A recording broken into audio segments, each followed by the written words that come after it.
This is Help Wanted, the show that makes your work work for you. I'm Jason Pfeiffer, editor-in-chief of Entrepreneur Magazine. And I'm money expert Nicole Lappin. On Tuesdays, Jason and I answer the helpline and help callers solve their work problems. And on Thursdays, I give you one way to improve your work and build a career or company you love. And it starts now. You are trying to get somewhere, but you are not there yet. And that's frustrating. Worse, it is embarrassing, right? It's embarrassing. It's embarrassing. It's okay. You can say it. You've worked hard. You've traveled far, and you think, what do I have to show for it? Just this? I have felt this myself. Actually, wrong tense. I feel it myself often. Today, I'm going to show you how to stay focused and motivated even as you feel frustration. I will prove that you are further along than you think. And I'll start by sharing something that I am insecure about and the thing that I tell myself that helps me keep going. Okay, first, here's what embarrasses me. I do a lot of keynote speaking, as you might have heard me talk about before. Mostly, it's helping people and especially corporate teams find new opportunities in times of change. And I love it deeply. Dare I say, I'm also really good at it. I feel really good about this work, and clients are always happy. But there is a problem. Audience sizes are unpredictable. Sometimes I will travel far and then get up in front of a packed room with hundreds or thousands of people. That is awesome. It's so fun. It is so fulfilling. But sometimes the room is nearly empty. Sometimes this will be if I speak at a college or at a conference where there are a lot of things going on at the same time. I'll get up there and, I don't know, there are 15, 20 people in the audience. It's happened. It sucks. These moments are demoralizing. I mean, I aspire to be in demand, to be someone that people cannot miss. And empty rooms tell me the opposite. They say, you are not there yet, and maybe you never will be. So I came up with something to tell myself, something that makes me feel better. But before I tell it to you, I want to explain why it works. Because this is a problem that we all face. We are trying to get somewhere, and yet we don't know how long the journey is. Like I said before, you're trying to get somewhere, but you're not there yet. So, okay, where are you exactly? It's a real question. Let's take it seriously. Let's explore it. Imagine yourself somewhere on a clear path. You begin at a starting line, right? Like, you're on a clear path and the very beginning says start, like the beginning of a marathon. And you're heading towards a goal and you know exactly where you are on that goal. Like you're running a marathon, right? There's a start and there's an end, and you can track where you are along that path. You can see, am I a quarter of the way in? Am I half the way in? Am I 3/4 the way in? And you can count down just 10 more miles, 9 more miles, 8 more miles. It's like a marathon. It's great, right? But here's the problem. Most things don't work like that. Instead, most things, they're like this. There's a starting point, and that's it. There's no specific finish line, and there's no way to know where you are on that path, which means you have no idea how much work is left between where you are and the goal you have set out. What is it? Is it 1 more month of work? 1 year of work? 10 years of work? When you think of it like that, no wonder we can feel so frustrated and embarrassed. When we strive towards something, we often have no idea where we are in the process. We have no idea how close we are to our goal, which makes us feel like we are nowhere. And it makes every bad thing feel enormous. I mean, imagine that your legs are aching at the end of a marathon, right? Let's just go back to the marathon metaphor for a second. You're running the marathon. Imagine that your legs are aching, but you're only 1 mile from the finish line. What are you going to think? You're going to think, I can make this. I can keep going.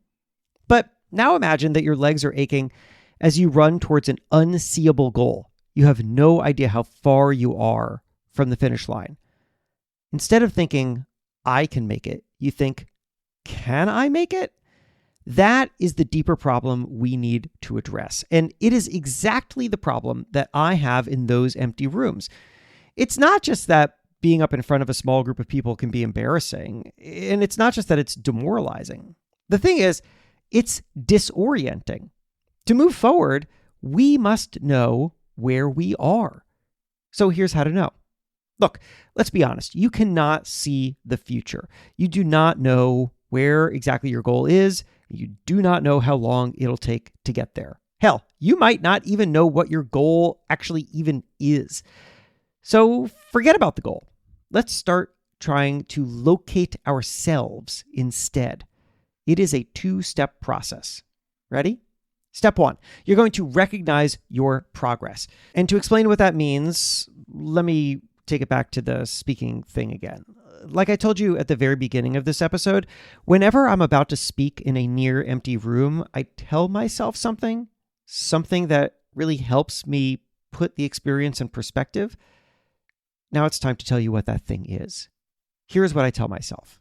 I tell myself, there are a certain number of empty rooms that I must speak in before all the rooms are full. And today, there is one less room.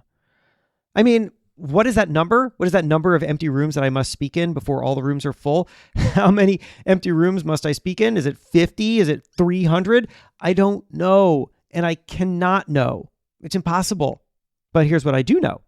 The path to success goes through empty rooms, which means that empty rooms are not a sign of failure. They're a sign of progress. Every time I speak in an empty room, that is one less empty room that I need to speak in. And eventually, I will speak in all of them. And that will be it. The last of the empty rooms. Then I'll never see one again. That has been a helpful exercise for me because it reminds me this is just the stage of the journey I'm in. I am passing through. And then you can go a step further. Step 2, measure the distance between then and now.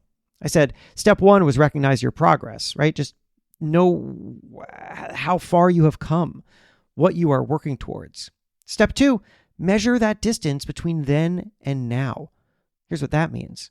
I often think back to a piece of advice from Drew Barrymore, which I learned when we profiled her for the cover of Entrepreneur Magazine. I didn't interview her, one of my colleagues did, but I edited the story. And when I read this specific part, I really stopped and thought about it. So Drew said that when she is struggling to achieve goals, she lists out what she has already accomplished. She said to us, we don't often take inventory of what we've done. It's very much a to-do list kind of world. But once in a while, make an I've done this list.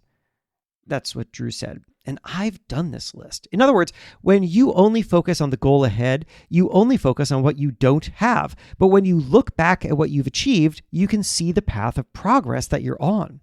I try to remember this. I don't literally list out old accomplishments, though it's not a bad idea. But instead, for me, I sometimes go through old photos. I have photos of me at my very first speaking events. I have photos of me earlier on in my career. And when I look at those things, they remind me of how unsure I was back then, how I was still finding my way. And they also remind me of other goals that I had, goals that I have reached that I now take for granted. At the start of my career, for example, my goal was to write for national publications. I've been doing that for a long time. That was something I was striving for. Now it's just something I don't even think about. At the start of my speaking career, my goal was to make $5,000 a talk. Now I far exceed that. And even though I'm now thinking about what my next milestones are for, what I make, it's still worth appreciating that I achieved a thing that I had set out to do a long time ago. Here is what it means to build something, whether it's a career or a company or a relationship or anything else. You are living one part of a much larger story. Some parts are incredible, some parts are regrettable, some parts are forgettable, frankly, and with many of the best parts yet to come. You cannot live it all at once. So when you are feeling lost or frustrated or embarrassed that you aren't where you'd like to be, step back and remember, you have already gotten so far. Everything that happens next is a form of progress, because every empty room is one less empty room, and eventually they will all be full. That was something I originally wrote for my newsletter, which is called One Thing Better. Each week, one way to be happier and more impactful at work and to build a career or company you love. It is a companion newsletter to Help Wanted, and I also read it here as I have just done now. And if you're a listener of Help Wanted, you know I do every week. And if you want to get the newsletter, you can do that by going to onethingbetter.email.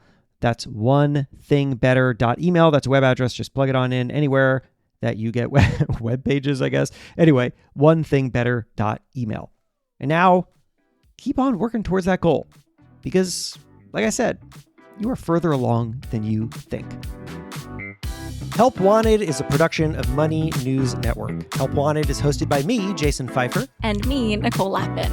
Our executive producer is Morgan Lavoie. Do you want some help? Email our helpline at helpwanted@moneynewsnetwork.com for the chance to have some of your questions answered on the show. And follow us on Instagram at Money News and TikTok at Money News Network for exclusive content and to see our beautiful faces. And maybe a little dance. Oh, I didn't sign up for that. All right, well, talk to you soon.